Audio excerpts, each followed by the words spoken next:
Hi everybody, I'm Brandon Gustafson. I own and operate two assisted living facilities, and I created this channel to help people like you learn the ins and outs of investing in assisted living. Welcome to Assisted Living Investing. In our last video, we talked about the process of working with a real estate agent. I'm going to have that up here in a card so that you can go and watch that video and learn a little bit about that process. And today we're going to be getting into what is the difference between an administrator and an operator in assisted living.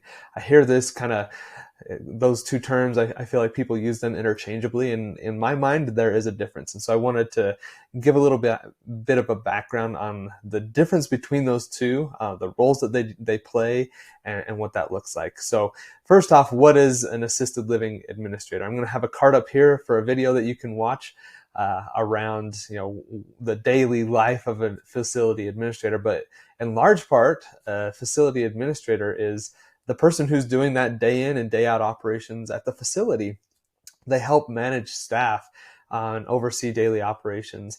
An administrator also needs to be able to obtain a license from the state. So we've talked a lot about licensing and licensing your facility, but a facility administrator is also a licensed professional, and they obtain their license. The license is going to have certain requirements, things like the amount of hours that they've worked as a caregiver, and they have to pass a test and take education and things like that. So those are some of the things that a facility administrator is going to need to do. If you are interested in learning about what it's like to become a facility administrator, please comment down below so that I can get some of that information, create a video around what it's like to obtain your license as a facility administrator. I personally am not a facility administrator. I don't have that license. I feel like it's something that I could get easily enough, but it's something that I feel like I don't need to because we have excellent administrators at our facilities. Administrators of smaller facilities specifically are going to play a much larger role, and they're going to wear a lot of hats. They're busy. They will cover shifts. They're going to be in charge of doing like activities and food prep and the food schedule and a lot of those things. So they wear a lot of hats. With those that are looking at larger facilities, the facility administrator is going to have more people that kind of report up to them. They're more of a people manager, I would say, than working manager. Is probably the best way to kind of define the difference between an administrator of a small facility versus an administrator at a large facility. Oftentimes in these larger facilities, you're going to even have like department heads that report up to the facility administrator. The classification, the certification, the license is all the same. It's just kind of the level of comfort that the administrator has and what you as an owner have with your administrator and what they can do. But that's kind of what an assisted living administrator is. What is an assisted living operator? I'll have another card up here that's going to give you some more information around what an operator is and what the daily life of an operator is. But basically, an operator is the person who oversees the operations of the facility, generally at a higher level than what I just talked about a facility administrator doing. They are there to support that facility administrator, and they help remove barriers that may come up that could hinder the administrator's ability to function in their role as the administrator and the things that they get to do. And an operator does not need a license. So I would consider myself an operator of our facilities, and I don't have a license to do that. And it's not something that you need to have in order to do it. But it is, I would say it's quite common, especially as you get into the industry, to see former administrators kind of slide into that role and become an operator, especially of larger facilities or even communities or a portfolio of people that have them. Oftentimes you'll see that administrator that started at this level, they bump up into that operator level because they have that level of knowledge and they're able to do those things. So it's not, I would say it's quite common to see that type of a person going up into that role. But again, it's not a requirement that they do that.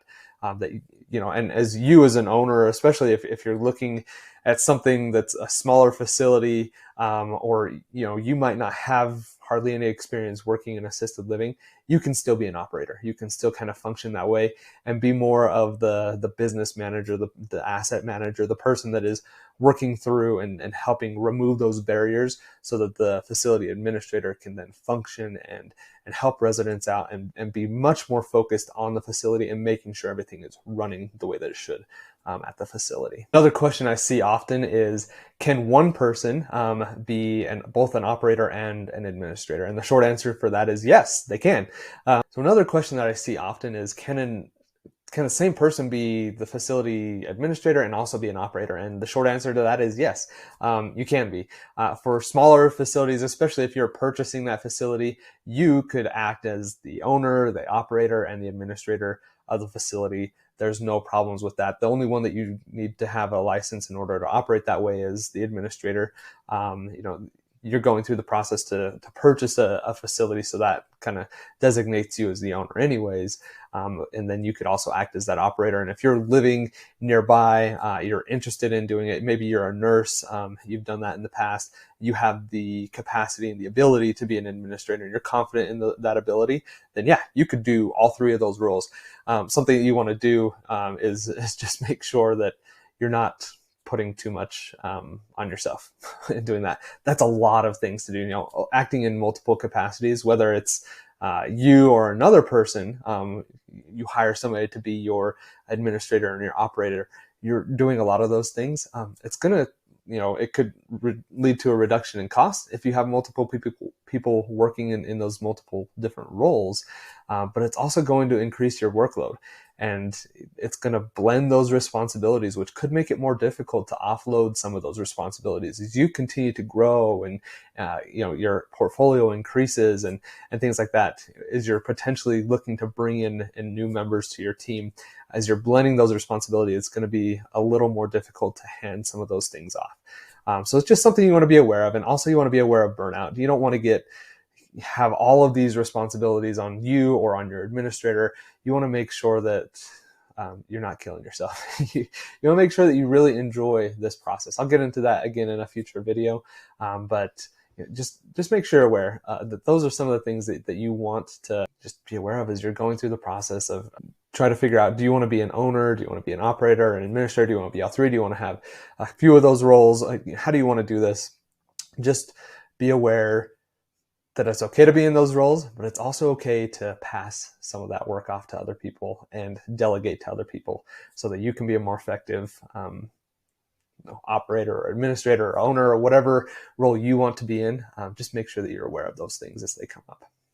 In our next video, we're going to be getting into what is a day in the life of an assisted living administrator. I'll have a card up there for you so you can go in and grab that. And just, to learn more about investing in assisted living, I want to make sure that you are aware that I have a resource out there, assistedlivinginvesting.net. I'd love to see you over on the website so you can get other content there. And I'm going to be working on setting up a way to set up some consulting calls. I would love to have chats with you and help you along your process as you're looking to get into assisted living. And then please follow me on all my other social media platforms. And remember, it doesn't take a lot, just a little. Keep making progress and you'll be successful. Thanks for watching and have a great day.